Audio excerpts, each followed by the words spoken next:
नमस्कार, मैं हूं मृत्युंजय कुमार झा और हमारा खास शो बाजार आज और कल में आपका स्वागत है। इस खास शो में हम आपको बताते हैं आज का मार्केट का पूरा एक्शन और साथ ही कल का मार्केट कैसा रहने वाला है, कल आपको कहां पर कमाई के मौके मिलेंगे, ये हम आपको बताते हैं। तो आज आपकी तैयारी कराने के लिए हमारे साथ हैं जी बिजनेस के मैनेजिंग एडिटर अनिल सिंघवी।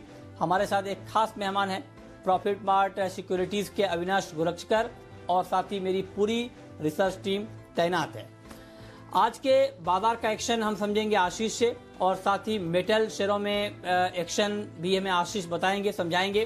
कुशल बताएंगे टीसीएस के नतीजों का अनुमान और डायग्नोस्टिक शेयरों में तेजी की वजह क्या है, ये बताएंगी देवांशी।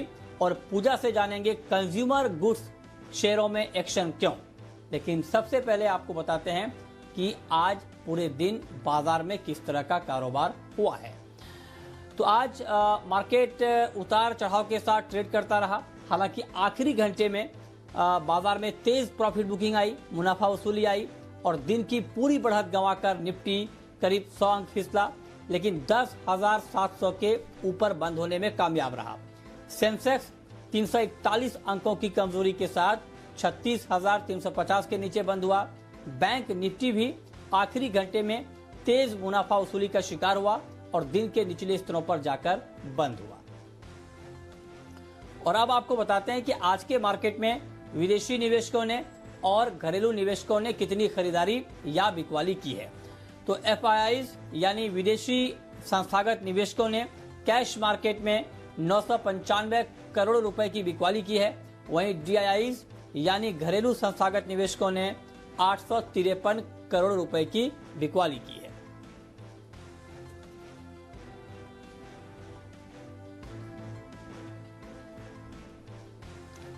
और अब रुक करते हैं आज के बाजार पर एडिटर्स टेक का, और ये बताने के लिए हमारे मैनेजिंग एडिटर अनिल सिंघवी हमारे साथ बने हैं।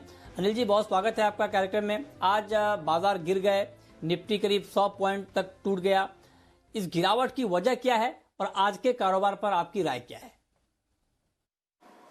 आज का बाजार बेहद इंटरेस्टिंग रहा क्योंकि दिन भर मजबूती के साथ ट्रेड करने के बाद आखिरी 1 घंटे में तेज मुनाफा वसूली हुई। हालांकि हल्की हल्की प्रॉफिट बुकिंग दोपहर में आती दिखी थी, लेकिन बाजार बार बार रिकवर करके ट्रेड करते हुए दिख रहे थे और खासतौर से बैंक निफ्टी बेहद मजबूत होता नजर आ रहा था। निफ्टी ने आज फिर से सुबह 10,800 के ऊपर शुरुआत की, 10,850 के नजदीक भी पहुंचे।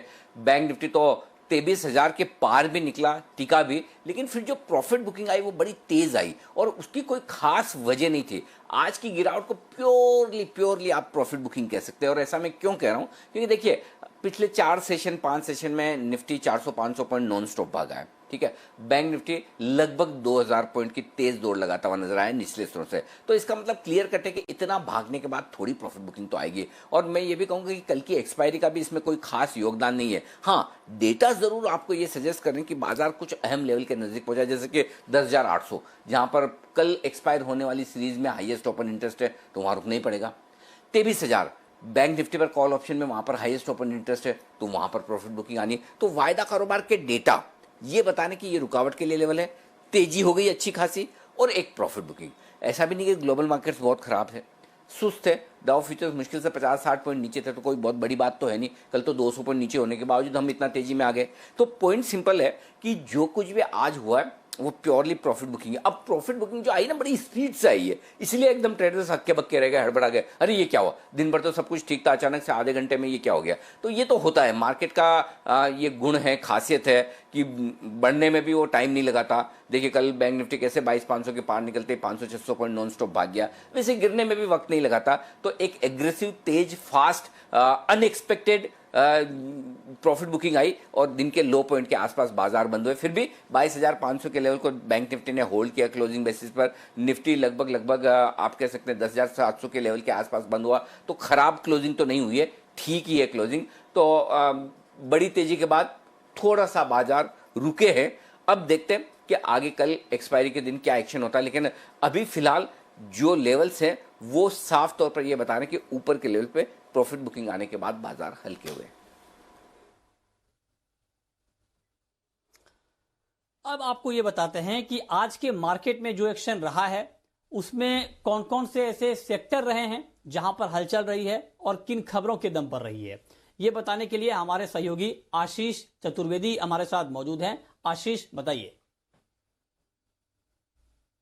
देखिए, आज बाजार में तेज उतार चढ़ाव देखा गया। शुरुआत तो तेजी के साथ हुई थी, लेकिन आखिरी एक घंटे में अगर आप देखें तो जो इंडेक्स हैवी वेट्स हैं वहां पर ऊपरी तरफ से गिरावट देखी गई, मुनाफा वसूली देखी गई, जिसका असर हमें इंडेक्स पर भी देखने को मिला। और निफ्टी और बैंक निफ्टी दोनों ही लाल निशान में बंद हुए। निफ्टी बैंक में अगर आप देखें तो दिन के दौरान मोमेंटम बहुत स्ट्रांग था, 23,000 के ऊपर ब्रेकआउट दिया, हालांकि ऊपर सस्टेन नहीं कर पाया और फिर वहां से अगर आप देखें तो गिरावट के साथ क्लोजिंग देखने को मिली। लेकिन आज के सत्र में अगर आप देखें तो ढेर सारे ऐसे स्टॉक्स थे जहां पर तेजी देखने को मिली। क्विकली वो वायदा बाजार के स्टॉक्स देख लेते हैं जहां पर आज के सत्र में तेजी की पोजीशन बनती हुई नजर आई। पीएसयू बैंकिंग फोकस में थे। कैनरा बैंक अगर आप देखें तो ओपन इंटरेस्ट जो है 45% बढ़ते हुए नजर आया, स्टॉक में तेजी देखने को मिली। सेल में गजब की तेजी देखी गई, ओपन इंटरेस्ट भी 43% बढ़ता नजर आया। टाटा केमिकल्स और बैंक ऑफ बड़ौदा, ये भी तो ऐसे स्टॉक है जहां पर आज तेजी की पोजीशन बनती हुई नजर आई। लेकिन कुछ स्टॉक ऐसे भी थे जहां पर आज मंदी की पोजीशन बनती हुई नजर आई है। कमिंस इंडिया देखिए, ओपन इंटरेस्ट 22% बढ़ा और जो स्टॉक है उसमें गिरावट देखने को मिली। बालकृष्ण इंडस्ट्रीज ओपन इंटरेस्ट में 14% का इजाफा देखने को मिला और बजाज फिनसर्व में भी अगर आप देखें तो ओपन इंटरेस्ट 11% बढ़ा और स्टॉक में गिरावट देखने को मिली। लेकिन जैसा कि मैं आपको बताया कि सेक्टर स्पेसिफिक एक्शन की अगर आप बात करें तो पीएसयू बैंकिंग सेक्टर काफी ज्यादा मोमेंटम में थे। आज के सत्र में अगर आप देखें तो Indian bank, state bank of India, PNB and JNK bank, ये कुछ ऐसे स्टॉक हैं जो बढ़िया तेजी के साथ बंद हुए। मेटल स्टॉक्स में भी भरपूर एक्शन देखने को मिला। चुनिंदा मिड कैप स्पेस से अगर आप देखें जो मेटल स्टॉक्स हैं यहाँ पर काफी ज्यादा खरीदारी देखने को मिली। नालको, वेदांता, जेएसडब्ल्यू स्टील और कल्याणी स्टील, जो कि हमने आपको मालामाल वीकली के तहत भी बताया, इसमें भी बढ़िया खरीदारी का रुझान देखने को मिला। रियल एस्टेट स्टॉक्स में देखा था हमने कि पिछले दिनों काफी ज्यादा तेजी देखने को मिली थी, लेकिन पिछले 2 दिन से अगर आप देखें तो इस सेक्टर के अंदर कंसोलिडेशन का फेज देखा जा रहा है। Prestige estates, DLF, Godrej properties, Kolte Patil हल्की गिरावट के साथ बंद हुए। और ऑटो स्टॉक्स में भी आज अगर आप देखें तो ऊपरी स्तर से गिरावट देखने को मिली। TVS Motors, Tata Motors, Maruti और आइशर मोटर्स, कुल मिलाकर देखा जाएगा तो आज बड़ा ही उतार चढ़ाव वाला सत्र था।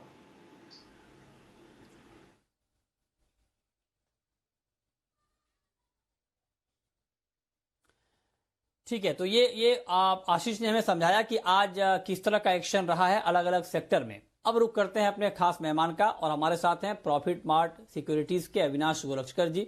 अविनाश जी, बहुत बहुत स्वागत है आपका।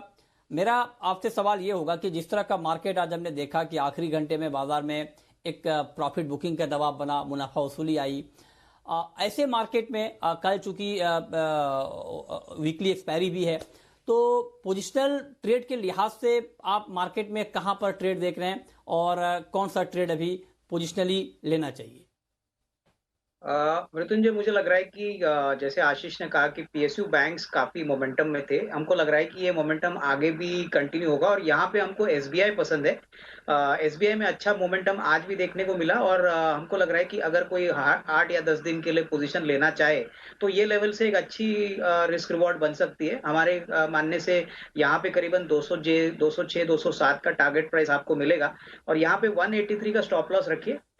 एसबीआई में हमको लग रहा है कि आने वाले क्वार्टर के नंबर यानी Q1 के नंबर्स भी काफी अच्छे आएंगे, तो ओवरऑल जो माहौल है पीएसयू बैंक्स और एसबीआई के लिए काफी पॉजिटिव है। तो ये अच्छा एक ट्रेड है जहां पे ट्रेडर्स एक 8 से 10 दिन का पोजीशन ले सकते हैं।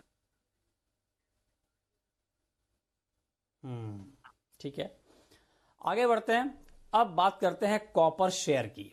जी हाँ, कॉपर शेयरों में आज तेजी का माहौल रहा।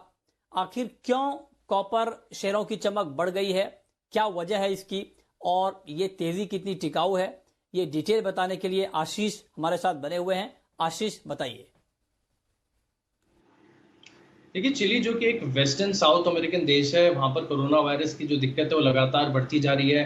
खबरें ऐसी आ रही हैं कि वहां की खदानों में 10 कर्मचारियों की मौत होगी, जिसके बाद से जो यूनियंस हैं उन्होंने अपोज किया, उन्होंने विरोध किया और मांग की है कि जो ऑपरेशन है इन्हें रोका जाए। खबरें ऐसी भी है कि जो स्मेल्टिंग ऑपरेशन है वहाँ की खदानों में वो बिल्कुल बंद कर दिए गए हैं, जिसके चलते कॉपर की जो प्रोडक्शन है इसमें भारी कमी का अनुमान जताया जा रहा है।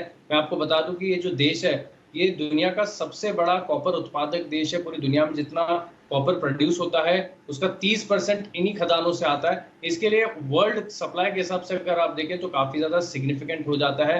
और वहाँ के जो एसोसिएशन हैं उन्होंने भी ये बताया कि इस साल ये जो कोरोना वायरस की दिक्कत है इसके चलते जो कॉपर उत्पादन है इसमें आपको 2 से 2.5 लाख मिलियन टन की कमी देखने को मिल सकती है, जिससे काफी जो सप्लाई है इसमें गिरावट आएगी और कीमतों में बढ़त देखने का अनुमान जताया जा रहा है। दरअसल अगर आप देखें तो इसका असर आपको एलएमई पर भी देखने को मिल रहा है, क्योंकि लंदन मेटल एक्सचेंज पर अगर आप देखें तो इन्वेंट्री करीब 8,525 मिलियन टन घटी है और कीमतें जो हैं अब ऑलमोस्ट प्री कोविड स्तर तक पहुंच चुकी हैं। 11 मार्च के आसपास देखिए वर्ल्ड हेल्थ ऑर्गेनाइजेशन ने इसे वैश्विक महामारी घोषित किया था, तब कॉपर की कीमतें 5,551 मिलियन टन थी, जो कि अब बढ़कर 6,086 मिलियन टन हो चुकी हैं। यानी कीमतों में काफी बढ़िया बढ़त देखने को मिल रही है, एक वी शेप रिकवरी देखने को मिल रही है। और दरअसल मेटल स्टॉक्स में एक खासियत होती है कि कॉपर जो है एक टॉर्च बेरर होता है, यानी एक लीडिंग इंडिकेटर है। सबसे पहले अगर मेटल में गिरावट या रिकवरी आती है तो कॉपर से ही देखने को मिलती है, जिसके चलते हम देख रहे थे कि इसका एक ब्रॉडर बेस्ड इम्पैक्ट आपको पूरे ही मेटल सेक्टर पर भी देखने को मिला। लेकिन जो कॉपर की कीमतें बढ़ी हैं और जो बढ़ने जा रही हैं, इसका असर आपको दो कंपनी पर खास देखने को मिलेगा। सबसे पहले पीएसयू हिंदुस्तान कॉपर पूरी तरीके से इंटीग्रेटेड कंपनी है, तो सबसे ज्यादा कीमतों में बढ़त का फायदा इनको ही देखने को मिलेगा। हिंडाल्को को भी इसका फायदा देखने को मिलेगा, कारण इनकी भी काफी ज्यादा आय जो है वो कॉपर सेगमेंट से आती है। तो यही कारण है कि कॉपर स्टॉक्स में आज काफी ज्यादा एक्शन देखने को मिला। ठीक है, तो कॉपर शेयरों में तेजी रही, और जो बात आशीष ने यहां पर बताई कि जो इन्वेंट्री है, जो स्टॉक है, उसमें लगातार कमी आ रही है, उत्पादन काफी कम हुआ है। ऐसे में अविनाश जी, क्या अभी इसका इम्पैक्ट और दिखेगा कॉपर शेयरों के ऊपर, या फिर आपको लगता है कि सप्लाई में कमी का जितना इम्पैक्ट दिखना था वो दिख चुका है? मृत्युंजय, मुझे लग रहा है कि कॉपर शेयर्स में और भी तेजी देखने का पॉसिबिलिटी रहेगी, और स्पेशली जो प्योर कॉपर प्ले जैसे कि हिंदुस्तान कॉपर है, यहाँ पे डेफिनेटली इनको फायदा होगा अगर ये प्राइसेस सस्टेन होते हैं। लेकिन हिंडाल्को को भी फायदा होना चाहिए, क्योंकि इनका भी काफी मुनाफा और रेवेन्यू कॉपर से आता है, और मुझे लग रहा है काफी समय के बाद कॉपर के प्राइसेस में बढ़ोतरी हुई है। तो मुझे लग रहा है कि डेफिनेटली एटलीस्ट नियर टर्म में तो ये दोनों ही शेयर्स में एक अच्छी बाउंस और तेजी का माहौल आपको देखने को मिलेगा। और ऑब्वियसली इसके बाद कितना इम्पैक्ट यूजर सेक्टर पे होता है वो भी काफी इंपॉर्टेंट है, क्योंकि डोमेस्टिक जो केबल और वायर मैन्युफैक्चरर्स है, यहाँ पे कितना पास थ्रू होता है ये भी देखना इंपॉर्टेंट है। बट ओवरऑल डेफिनेटली ये दोनों कंपनीज के लिए ये न्यूज फ्लो पॉजिटिव रहना चाहिए।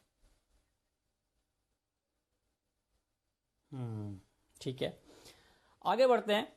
आज डायग्नोस्टिक कंपनियां फोकस में रही हैं। कंपनियों के लिए क्या है तेजी के ट्रिगर्स, ये बताने के लिए देवांशी हमारे साथ जुड़ी हैं। देवांशी, बताइए।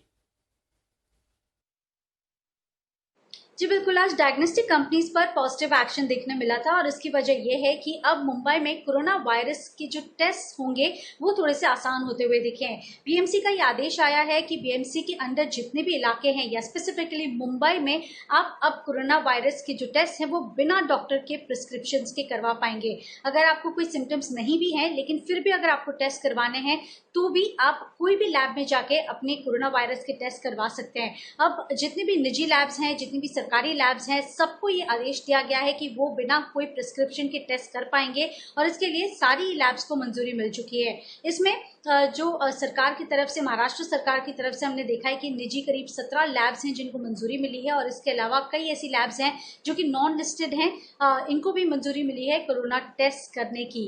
अब मैं आपको ये बता दूं कि मुंबई में लगातार जो केसेस हैं वो बढ़ते हुए दिख रहे हैं। फिलहाल मुंबई में करीब 86,000 से ज्यादा के एक्टिव केसेस पाए गए हैं, और जिस तरह से अनलॉकिंग की शुरुआत होती हुई दिख रही है, इसके चलते भी ज्यादा नए केसेस आने के खतरे जरूर बनते हुए दिख रहे हैं, और इसी के चलते बीएमसी ने आदेश दिया है कि अब आप जाके टेस्ट करवा सकते हैं।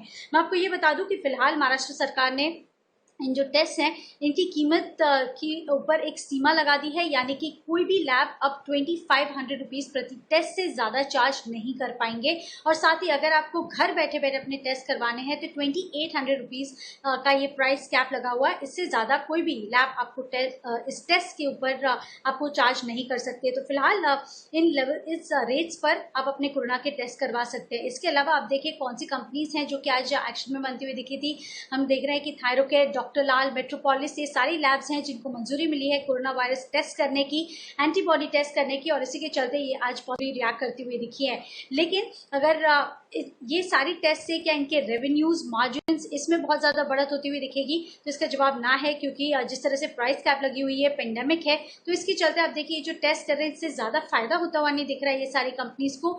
लेकिन ये सिर्फ सेंटिमेंटली पॉजिटिव है दोनों कंपनीज के लिए भी और पेशेंट्स के लिए भी, और वैसे भी लोगों के लिए जिनको सिम्टम्स नहीं दिख रहे हैं, लेकिन इसके बावजूद अगर आपको टेस्ट करवाना है कोरोना का, तो अब ये आसान होता हुआ देखा है मुंबई में, और इसी के चलते हम देख रहे हैं ये सारे स्टॉक्स आज फोकस में थे। ठीक है, तो क्यों तेजी रही डायग्नोस्टिक कंपनियों में, ये डिटेल में देवांशी ने बताया कि अब मुंबई में ये बीएमसी का ये ऑर्डर है कि बिना डॉक्टर की पर्ची के आप अपना कोरोना का टेस्ट करवा सकते हैं। तो इसका इम्पैक्ट आज डायग्नोस्टिक कंपनियों के शेयरों पर दिखा है। आगे बढ़ते हैं। कल टीसीएस जून तिमाही के नतीजे जारी करेगा। कैसे रहेंगे नतीजे, क्या अनुमान है, ये बताने के लिए हमारे सहयोगी कुशल गुप्ता हमारे साथ जुड़े हैं। कुशल, बताइए। जी, तो टीसीएस कल जून तिमाही के अपने नतीजे घोषित करेगी और नंबर जो है वो कमजोर साइड पर ही हमें देखने को मिलेंगे। इनफैक्ट इनका मुनाफा अगर आप देखें तो वहां पर करीब 2.25% की गिरावट हम एक्सपेक्ट करके चल रहे हैं और 7,872 करोड़ का मुनाफा कंपनी पोस्ट कर सकती है। साथ ही अगर आप डॉलर आई की भी तरफ नजर डालें तो वहां पर तो करीब 5.5% का फॉल हम एक्सपेक्ट करके चल रहे हैं और 514 करोड़ जो डॉलर आय है वो कंपनी की रह सकती है, क्योंकि ओवरऑल अगर आप देखें तो Q4 में हल्की सी डील विंस जो थी वो ज्यादा हुई थी, जिस वजह से इस तिमाही में उनके ऊपर इतना इम्पैक्ट पड़ता हुआ नहीं नजर आया। पर कहीं ना कहीं जो नेट इम्पैक्ट आ रहा है रियलाइजेशंस का और साथ ही जो इनकी आय पर दबाव आता हुआ नजर आया है, बहुत ज्यादा कॉन्ट्रैक्ट्स आगे नहीं मिलने पर उसका इम्पैक्ट इनकी मार्जिन्स पर आता हुआ नजर आएगा और 25.1% के मुकाबले 24.5% के मार्जिन्स कंपनी रिपोर्ट कर सकती है। साथ ही आगे के लिए ये देखना बेहद इंपॉर्टेंट होगा कि डील पाइपलाइन कैसी है कंपनी की और इनकी जो प्राइसिंग पावर है वो अभी भी बरकरार है या नहीं, या फिर आईटी में जो भी क्लाइंट्स वगैरह हैं वो बार्गेन कर रहे हैं, ये देखना काफी इंपॉर्टेंट रहेगा। और साथ ही मार्जिन्स और ग्रोथ पर मैनेजमेंट की क्या कमेंट्री रहती है, इस पर हमें अपनी नजर बनाए रखनी होगी। अविनाश जी, जो अनुमान अभी कुशल ने बताए हैं कि कैसे नतीजे टीसीएस के कल रह सकते हैं, इसको देखते हुए आपका व्यू टीसीएस के ऊपर क्या बन रहा है अभी?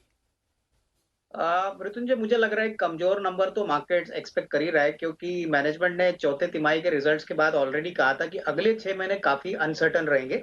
और जिस प्रकार का इनका डिमांड पैटर्न है और जो बड़े कस्टमर है यूएस के, यहाँ से तो डेफिनेटली जो मैनेजमेंट कमेंट्री आएगी वो काफी इंपॉर्टेंट रहेगा। मुझे लग रहा है कि मैनेजमेंट कमेंट्री अगर थोड़ी वीक निकल के आती है तो शेयर में थोड़ी और बिकवाली आएगी, क्योंकि नंबर्स का इम्पैक्ट इतना शायद नहीं आए, बट अगर कमेंट्री वीक रहेगी और मैनेजमेंट ने अगर कहा कि 1-2 क्वार्टर के लिए शायद थोड़ा और मार्जिन में इफेक्ट हो सकता है तो शेयर में बिकवाली आ सकती है। तो एज ऑफ नाउ जिनके पास है मृत्युंजय, उनको होल्ड करना चाहिए, क्योंकि कंपनी काफी बड़ी दिग्गज प्लेयर है, काफी कैश बुक्स पे है, बिल्कुल कर्जा मुक्त है। तो इनके पास काफी ऐसे वेपन्स है जिससे ये अगले 6 महीने के नेगेटिव पीरियड को अच्छी तरह से फेस कर सकते हैं। बट री रेटिंग के लिए अभी मेरे ख्याल से थोड़ा सा समय लगेगा, कम से कम 6 से 8 महीने लगेंगे, उसके बाद ही स्टॉक में री रेटिंग आएगी। तो जिनके पास है वो होल्ड करें, फ्रेश खरीदारी न करें। हाँ, जिनके पास है वो होल्ड करें, फ्रेश बाइंग अभी नहीं करनी चाहिए, ये राय आपको टीसीएस के ऊपर दी जा रही है। अब रुक करते हैं हमारी खास पेशकश का, शर्मा जी के ऑप्शन का।